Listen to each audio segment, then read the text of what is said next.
How's it going on? Welcome back to the channel. So on this video, I'm just going to be going over a newer recall that is affecting the Accord and a CR-V hybrids.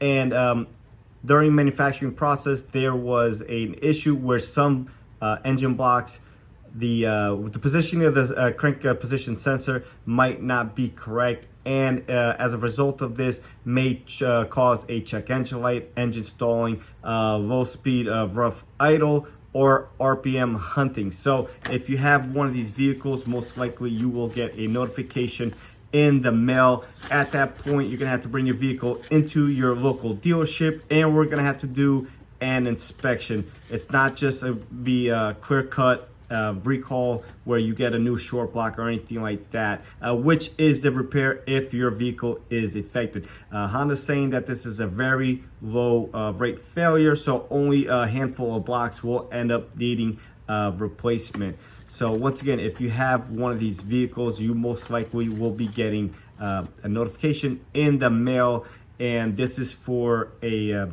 crank positioning sensor that might not be reading correctly due to a block manufacturing error and causing a variety of issues, from a check engine light to a stalling to RPM hunting and stuff of that nature. So once again, you're not going to be able to just walk up into your dealer and demand a new block or anything like that. There has to be an inspection procedure and an approval from upper management and American Honda. So if you have one of these vehicles, just be on the lookout for that. It was released in July, so by now most people will most likely have gotten that letter. If not, it should be coming shortly. So once again, 2023 Honda Accord and CR-V hybrids only, no 24s and no non-hybrid vehicles. So that's going to be it for this video, guys, and I'll catch you on the next one.